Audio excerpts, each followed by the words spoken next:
Hello, thanks for joining us on this week's episode of the program Sport Pizza, where you get the absolute best in the ever-exciting world of sports. My name is Brownson Uwana, your host, and it's been a period full of sporting activity, especially as the international window is opened. And of course, we've seen a national team play the competitive football after a long time. Now, there were lots of criticism last year because the Super Eagles of Nigeria did not win not one game. And it kept a lot of us edgy. But they came back with a bang. 1-0 away from home. It was a very, very big one indeed. And also lots of things happened in Europe. Last weekend, we saw a boxing bout, Dillian Whyte, coming back, making big-time statements. Now they're also linking him with another big boxer. Find out who after this break. Don't go away.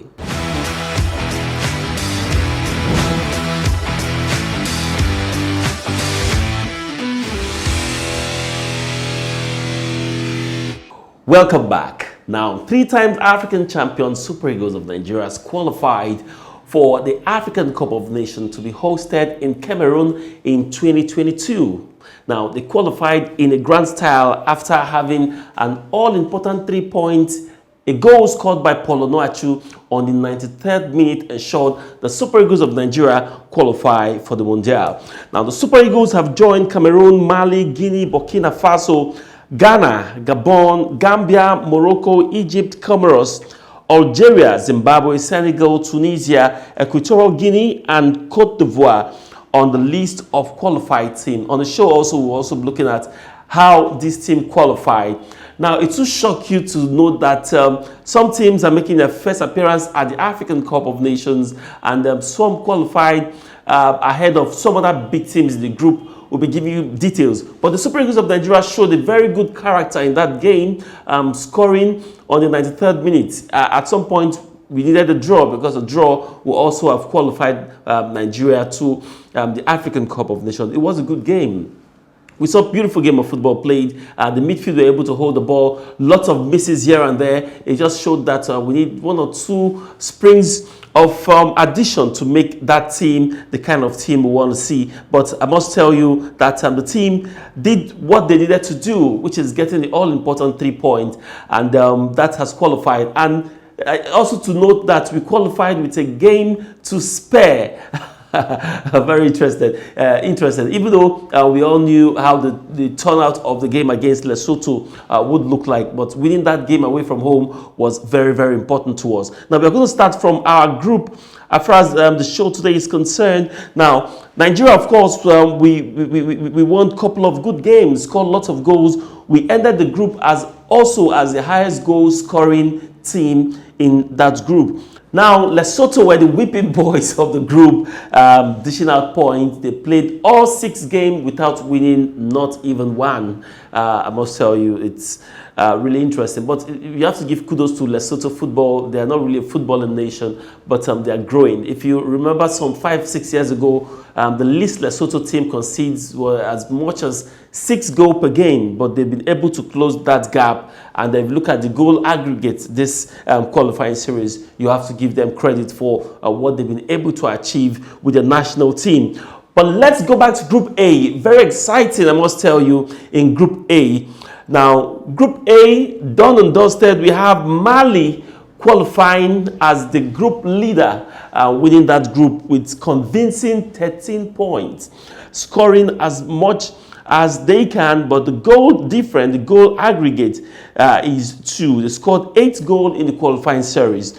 Now, joining them to qualify to the African Cup of Nations, we have Guinea. And of course, very exciting one. Equatorial Guinea made their qualification to that one. 11 points and just 2 points behind the leaders, talking about Mali. And of course, they scored a total of 6 goals in that, winning 3 games and of course 2 draws.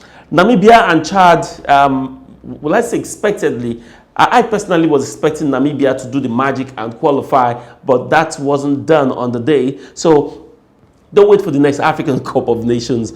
And of course, that's how that group ended. Now, in the other group, in Group B, Burkina Faso showed dominance. They played 5 games, they played 6 games, won a couple of games, drew a couple of games, and they scored just enough goals to see them through to the next round. And of course, but in Group C, it was a different kettle of fish. Very exciting. I'm very excited about Group C, for instance. Now, Love talks about the South African League, how well they've dominated Africa. They are very well organized.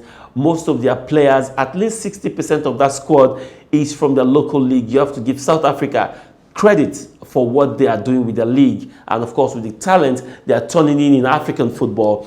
But on the continental stage, on African stage, is a different ball game, different kettle of fish. Now, Ghana, as expected, topped the group. Now, when this draw was made, there were lots of expectations on this group. A lot of people didn't pick Sudan. I remember I asked Olakule Philip who will qualify from this group, and Olakule picked Ghana and South Africa. Now, let's shock you to let you know that Ghana did not, South Africa, the Bafana, did not qualify. They finished 3rd on the group. 10 points, guess what? 2 points behind the second place team in that group. That's Sudan. I tell you, your guess is as good as mine as well. 10 points, it wasn't good enough. They won 3 games in that, lost just 2 games, and drew 1. Guess what? Sudan played 6 games, they won 4 of those games. And last week, it was shocking, right in front of my eyes, to see Sudan convincingly beating South Africa 3-1 to qualify. And Sudan will be joining Ghana in Group C. Yeah, I'm shocked as well as you are. That's what African football is for you. Now, Sao Tome and Principe, you must give them credit. These are upcoming footballing nations. They were unable to win a game nor even have a draw. They were the whipping boys, dashing all the other teams 3 points. No wins, no draw for Sao Tome, of course. They conceded 16 goals in all. That's massive. I guess it was. Now let's move away from Group C and go to Group D. Group D, exciting it is. Now, when you look at Group D, one would think that Angola or DR Congo should qualify. Now, during the analysis of this draw, lots of people penciled Angola especially to qualify ahead of the likes of Gabon and Gambia. But guess what, guys? Football has really changed. If you think football is how you left it some 5-6 years ago in Africa, you are making a very big mistake. Now, Gabon topped the group. In fact, they ended the group on a grand style. And of course, Gambia as well followed. The whipping boys in that group, must be said, were Angola. Not even a game. That was shocking. And DR Congo, of course, haven't played a couple of games. We're not able to get as much win that they desire. So congratulations to Gabon and Gambia as they qualify to the next round of the to the main tournament in Cameroon. Now let's move to Group E. Exciting one indeed. Now, of course, as expected, Morocco. The group had Morocco, Mauritania, Burundi, and Central African Republic. Interesting to see that Morocco were the giants of the group, cruising with a game to spare to qualify from that group. Exciting one. We have to give them credit for exciting work there. Now, another group that I find very interesting definitely has to be Group F. Now, a lot of people have talked about the controversy of the host nation playing qualifying series. Now, there are a lot of stories behind that. Now, Cameroon came in as a host after the original host decided to decline the hosting rights because of the coronavirus pandemic. Now, don't forget that Cameroon was supposed to host the last AFCON that was given to Egypt. So at this point, it was an opportunity for them to cash in and, of course, host the tournament. And CAF deemed it fit to return the hosting rights again to Cameroon. That's why they are part of the qualifying series.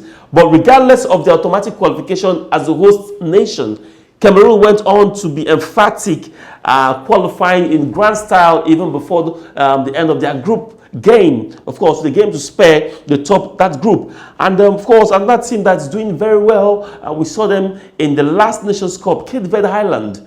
Very exciting, also made their grand passage to the next round of the tournament. So let's see how Cameroon will flourish, even though they qualified in grand style. But I have issue with their goal scoring abilities. Not many goals scored at the stage, even when they have the likes of Mozambique and Rwanda in that group. The African Cup of Nations is always a very different ball game. Will they rise up tall? Only time will tell. Now let's go to Group G. Group G, exciting one indeed. Now there's a surprise team in this group. Now let's list, even call all the names in this group as showed on your screen.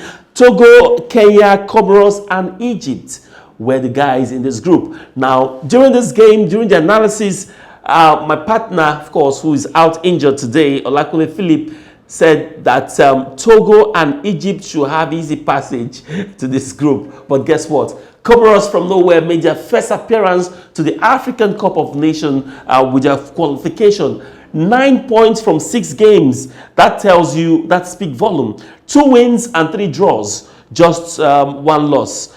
Very exciting one. No loss, I beg your pardon. 3 wins, 2 wins and 3 draws. That's 9 points. They didn't lose. They went the group stage or the qualifying game unbeaten. That's one thing to look out for in the African Cup of Nations come January 2022. Comoros is that team. I want to see how they'll play among the big boys in African football. Egypt qualified in grand style, and you must give kudos to the arrays of stars that the North American side possess. And of course, it came to show in the qualifying series. And we hope that they'll give a very good representation in the African Cup of Nations. Now, in Group H, exciting.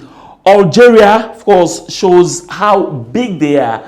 Qualifying with a game to spare, very exciting. And of course, they are being joined by Zimbabwe. Now, Zimbabwe also qualified with a game in hand to spare. Exciting. Now, the Whipping Boys in this qualifying series definitely has to be the both teams because the boats won only 1, drew 1, and lost 3. But of course, Zambia had to be the team that that chipped in more goals, conceding 12 goals in the tournament. Now let's move away from that and go to Group I. Group I, Senegal, done and dusted. I mean, they qualified even before this international break. Now, Senegal qualified unbeaten in the group stage. Exciting. And not just that they're unbeaten, they scored lots of goals. But of course, if you look at the other team in this group, Congo, Guinea-Bissau, and Eswatini, of course, you understand why they were emphatic because, if you meet this kind of guys in your team, you need to beat them well so you can rest some player for the tournament. So that's how it is. In Group J, good to see. Done and dusted. 6 games, 5 wins, and 1 draw. That's talking about Tunisia. Emphatic. Won 5 of their 6 games and drew just 1. Of course, to finish the group with 16 points. I think that's one of the highest points in the qualifying series so far. And of course, another surprise, Equatorial Guinea qualified ahead of Tanzania and Libya. But of course, give kudos to Libya. No thanks to the war that have disturbed that part of the country or that part of the continent for a very long time. I think since 2011, after the death of Gaddafi. But of course, good to see football returning back to that country. Now, they may not have qualified to the African Cup of Nations, but I tell you, the impact that football has done to that country is second to none. We hope that we'll keep seeing, this kind of unification, and football has a power to stop some certain kind of things. I want to hope that this African Cup of Nations has been able to bring the country back together as one. So they may not have qualified, but kudos to the fact that there's peace returning to Libya. I'm particularly excited. Tanzania also will not be playing the African Cup of Nations next year, and let's see how well how they will do in the next qualifying series. In Group K, we have Côte d'Ivoire, who have qualified for the African Cup of Nations, a very, very exciting one. Now, shocking to see Niger Republic, sometimes I rate Niger Republic very high in football, but of course, they were the whipping boys in that group. Madagascar also, and Ethiopia in that group, exciting group must be said, but of course, Côte d'Ivoire showed how strong they are. Of course, we've talked about Group L that have the Super Eagles of Nigeria who qualified in grand style. Now, that's it for the African Cup of Nations update. It was a very exciting qualifying series.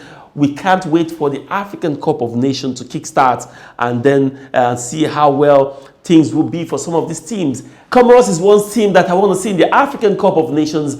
How will they fare in the league of big boys that have the Cote d'Ivoires of this world, the Super Eagles of Nigerias of this world, the Morocco, or is it the Egyptians? I mean, it's going to be an uphill task for them. But I mean, it's going to be a good experience regardless of how they fare. Qualifying for the African Cup of Nations is already a very, very big feat for them. I have to congratulate the nations. Let's take a very quick break. When we come back, we'll be giving you all the things you need to know about the Nigerian Professional Football League.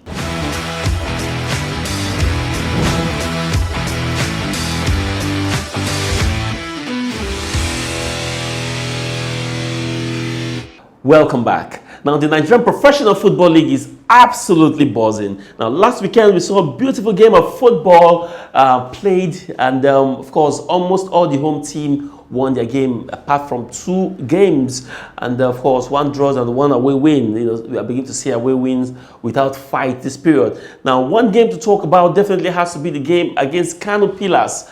Kano Pillars scored their winning goal in 99th minute. I'm still trying to wrap my head around what happened. Over 9 minutes extra time after 90 minutes. I think that the league management company should really look into that. It's very, very important. Home team shouldn't win at all costs. I mean, if nobody is madly injured on the pitch of play, additional time shouldn't be more than 5-6 minutes, right? 9 minutes, I think it was too much, and I'm calling on the league management company to look into that game, investigate, and see why we had excessive extra added minutes that also resulted to that 99th minute winning goal from Kano Pillars. Now, if you look at the standings, it's looking very, very interesting in the Nigerian Professional Football League. Kwara United are still sitting on top, holding it close, of course, standing a chance to play in the CAF Champions League next season. That's if they finish the way it is right now. Having played, they are on 33 points, as well as Kano Pillars, who scored the 99th minute winning goal last weekend, also tied on 33 points. Now, Aqua United has been very emphatic this season. They had a 4-1 victory last weekend, and of course, that took their total tally and points of the season to 32 points. Now, to note that Aqua United have a game in hand. If they win their game in hand, they will overtake the likes of Kano Pillars and Kwara United to go top of the table. They've been very convincing. Now, time will not allow us to look at all the team and how they perform, but let's go straight to the relegation waters and see what's happening there.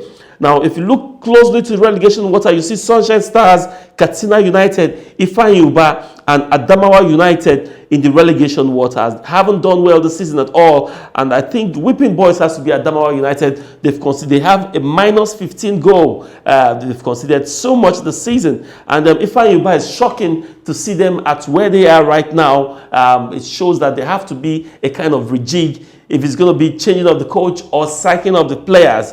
But something has to be done if they must come out of the relegation water at this time. But kudos so far. Well, we've not seen the kind of controversy we used to see, maybe because games are playing behind closed doors, and all those fans, wahala, you must say, we haven't really seen much of that this season. But so far, we've seen beautiful game of football. Now, football cannot be complete without talking about the goal scorers. Now, sometimes we take our time to look at what's happening in the EPL, in the Spanish La Liga, and then some other top European league. But let's celebrate our goal scorers in the league who makes the game interesting. Football without games, without goals, I tell you, will be very, very boring. Now, our top scorers in the Nigerian Professional Football League, we have Sadiq Yusuf of Sunshine Stars. He's got 8 goals. Tied on same amount of goal with Ndifreke Effiong of Aqua United. He's also got 8 goals. Now, Stephen Jude of Kwara United has got 7 goals,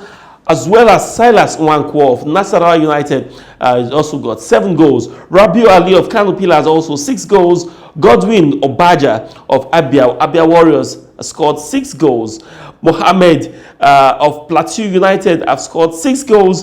Fatai Abdullahi of Abia Warriors, I beg your pardon, have got 6 goals as well. Michael Ohanu of Kwara United, 6 goals.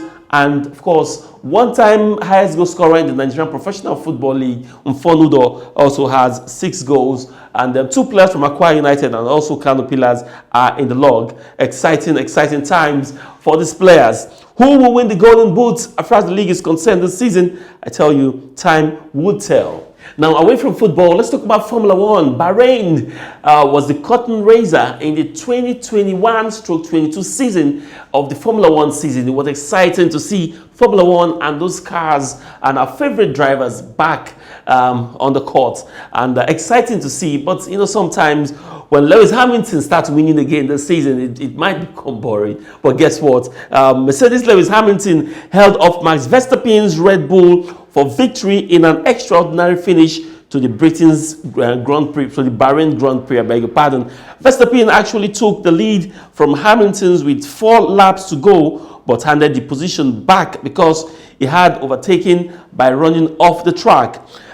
When we saw that overtaking, I thought it was a very wrong move at that particular point. But of course, that gave, if Hamilton gets to the front, it's very, very difficult to overtake him. The move and order from race control cost the Red Bull driver the victory.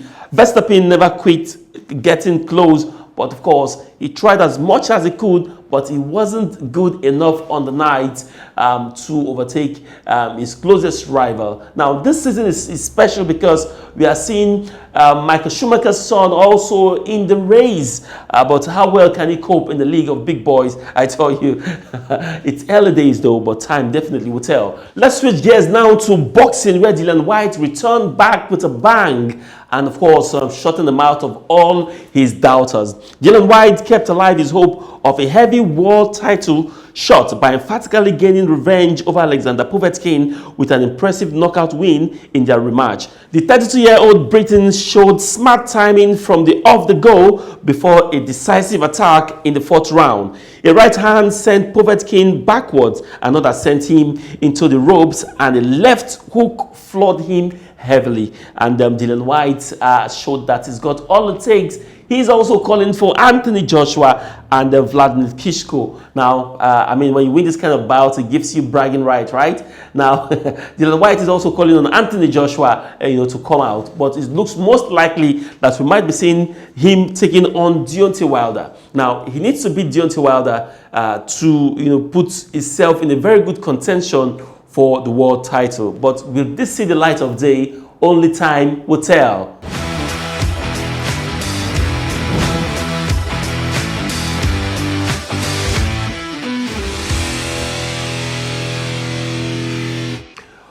With that is a wrap on our show today. Thank you so much for being a part of it. We want to appreciate you a lot. My strike partner, Olakunle Philip, couldn't make it to the show. It was ruled out at the last minute after failing fitness test. But I tell you, he'll be back fitter, better next week. And don't forget to follow us on all our social media platforms currently displaying on your screen. And I particularly want to ask you to go to our YouTube channel, watch previous edition, and please subscribe to our YouTube channel. Click on the notification button so you get when we drop our new content. My name is Brownson Wana. Thank you so much. Let's do this again next week.